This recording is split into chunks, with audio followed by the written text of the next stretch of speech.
We are halfway through the Winx Club Believix series, continuing with Tecna. Hello everybody, I'm Nicole, these are my rabbits, and welcome to Sketching with Rabbits. One of the reference photos I used for pose inspiration had one foot up and the model was adjusting her glasses. Since I only wanted to use the pose for inspiration, I chose to use the leg and foot from the image and make up the rest.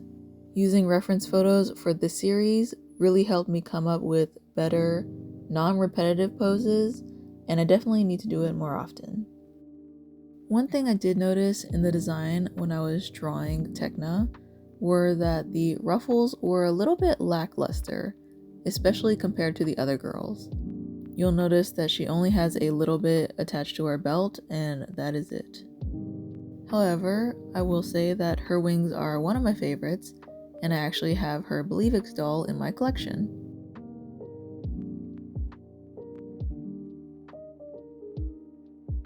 When it came to the coloring, Tecna's colors are usually the most difficult to find.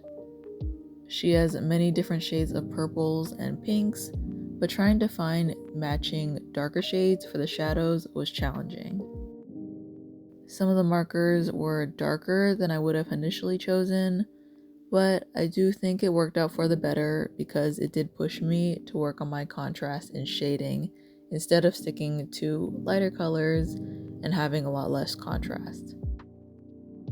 For her iconic magenta hair, I used 5 different shades of pink to try and replicate it.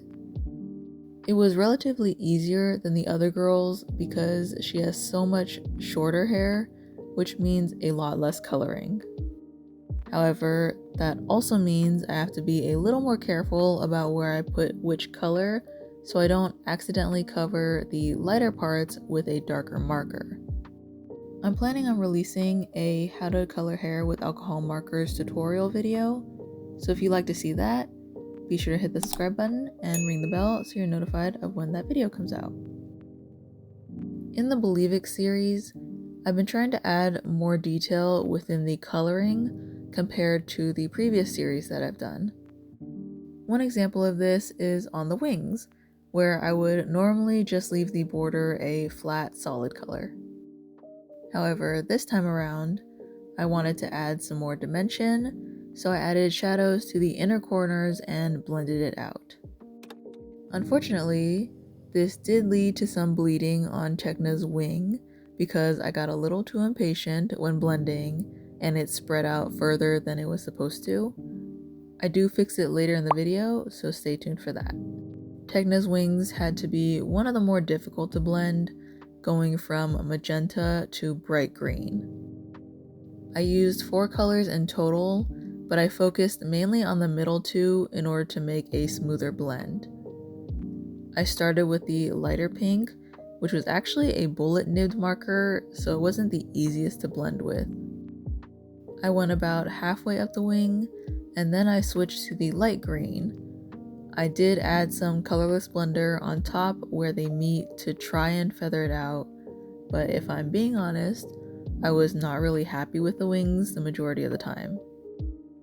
I repeated the layering a few times to try and blend the colors more seamlessly, but it felt very dark and muddy, so I ended up using a colorless blender over the entire wing, and I think that really helped lighten it significantly. When I got to the outlining stage, I did change which pen I used compared to the previous drawings. In the earlier Winx drawings, I used the Ohuhu fine liners, but I ended up switching back to my trusted Artline fine liners.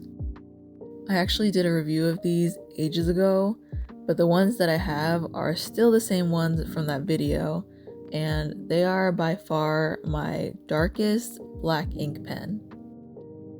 They do, however, smear if you apply marker on top of them, so that's why outlining is one of my last steps. And as you probably know by now, I add the signature white sparkles and gold detail using gel pens. As always, all the materials I used in this video are listed and linked in the description for your convenience. As a last minute fix for that wing smudge, Normally, I would go over the mistake with a colorless blender to try and fade out as much as I could, and then I would use a white gel pen.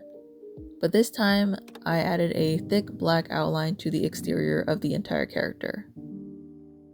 Because I liked the effect that it gave so much, this prompted me to add that outline to all the previous characters, which is why I didn't film it. Even though it was used to cover a mistake, I really like what it added to the overall pieces. I was worried that the lack of significant details and long hair would have made it look like I didn't put as much effort into Tecna's art, but it did turn out much better than expected, and I'm really pleased with the results. Thank you so much for joining me today. Keep creating contails. I will see you in the next video.